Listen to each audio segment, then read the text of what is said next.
காலை நேர பிரதான செய்திகளின் ஊடாக நர்மதா சிறில் முதலில் தலைப்பு செய்திகள். ஓய்வூதிய கொடுப்பனவு குறித்து வெளியான விசேட அறிவிப்பு. அஸ்வசமா முதற்கட்ட மக்கள் தொகை கணக்கெடுப்பு மே 31 நிறைவடைகிறது. மீண்டும் அதிகரிக்கும் பதற்றம். இந்திய பெருங்கடலில் ஈரானின் எண்ணெய் கப்பலை கைப்பற்றியது அமெரிக்கா. இனி விரிவான செய்திகள். அரசு ஓய்வூதிய கொடுப்பனவு மறுசீரமைப்பு திட்டத்தின் 2ஆம் கட்ட நடவடிக்கைகள் எதிர்வரும் ஜூலை மாதத்தில் நடைமுறைப்படுத்தப்படும் என பொது நிர்வாகம், மாகாண சபைகள் மற்றும் உள்ளூராட்சி அமைச்சு தெரிவித்துள்ளது. இது மறுசீரமைப்பு திட்டத்தின் தற்போதைய முன்னேற்றம் குறித்து விடயதானத்திற்கு பொறுப்பான அமைச்சர் சந்தன அபேரத்ன உத்தியோகபூர்வ தகவல்களை வெளியிட்டுள்ளார். அமைச்சரின் கூற்றுப்படி ஓய்வூதிய கொடுப்பனவு மறுசீரமைப்பின் முதற்கட்டத்தின் கீழ் வழங்கப்பட வேண்டிய கொடுப்பனவுகளில் 98% ஏற்கனவே முழுமையாக நிறைவு செய்யப்பட்டுள்ளன.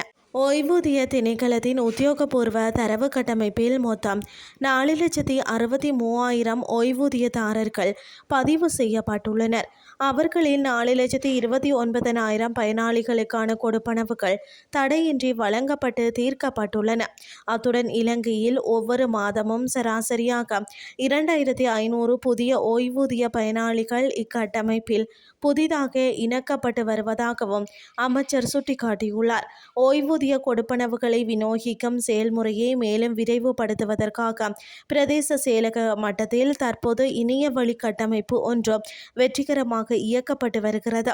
இத்தொழில்நுட்பத்தின் மூலம் இதுவரை சுமார் 3,97,154 ஓய்வூதியதாரர்களின் தரவுகள் கணினிமயப்படுத்தப்பட்டு கொடுப்பனவு நடைமுறைகள் தானியக்கமாக்கப்பட்டுள்ளதாக அமைச்சர் மேலும் தெரிவித்துள்ளார். அஸ்வசம நலம்புரி நன்மைகள் திட்டத்தின் முதற்கட்ட தகவல் புதுப்பித்தல் செயல்முறைகளுக்கான மக்கள் தொகை கணக்கெடுப்பு பணிகள் எதிர்வரும் 31ஆம் தேதியுடன் நிறைவடைய உள்ளன. எனவே அந்த திகதிக்கு முன்னர் தமது வீடுகளுக்கு வருகை தரும் கணக்கெடுப்பு உத்தியோகத்தர்களுக்கு சரியான தகவல்களை வழங்கி தேவையான ஒத்துழைப்பை வழங்குமாறு நலம்புரி நன்மைகள் சபை சம்பந்தப்பட்ட பயனாளிகளிடம் கேட்டுக்கொண்டுள்ளது. நன்மைகளை பெற்றுக்கொள்ளும் நோக்கில் தவறான அல்லது போலியான தகவல்களை வழங்குவது தண்டனைக்குரிய குற்றமாகும் எனவும் அந்த சபை வலியுறுத்தியுள்ளது. இனி வெளிநாட்டு செய்திகள். தெஹ்ரானுக்கு எதிரான தனது தொடர்ச்சியான பொருளாதார தடை அமலாக்கத்தின் ஒரு பகுதியாக இந்திய பெருங்கடலில் ஈரான் தொடர்புடைய எண்ணெய் கப்பல் ஒன்றை அமெரிக்கா கைப்பற்றியுள்ளதாக அமெரிக்க அதிகாரிகள் தெரிவித்துள்ளனர். ஸ்கைவேவ் என்ற அந்த கப்பல் ஈரானிய எண்ணெயை கொண்டு சென்றதாக கூறப்பட்ட குற்றச்சாட்டுகளின் பேரில் அமெரிக்கா மார்ச் மாதம் அதன் மீது தடைகளை விதித்தது. ஸ்கைவேவ் கச்சா எண்ணெய் கப்பல் கைப்பற்றப்பட்ட போதும் அது மலேசியாவிற்கு மேற்கே மலாக்கா நீரிணை வழியாக சென்று கொண்டிருந்ததாகவும் பிப்ரவரி மாதம் ஈரானின் கார்க் தீவில் இருந்து ஏற்பட்ட 10 மில்லியனுக்கும் அதிகமான பீப்பாய் கச்சா எண்ணெயை அது ஏற்றி சென்றதாகவும் ஊடகங்கள் செய்தி வெளியிட்டுள்ளன. ஈரானுடன் தொடர்புடைய மேலும் குறைந்தது 3 எண்ணெய் கப்பல்களை அமெரிக்கா தற்போது கைப்பற்றியுள்ளதாகவும் அந்த ஊடக அறிக்கைகள் தெரிவிக்கின்றன.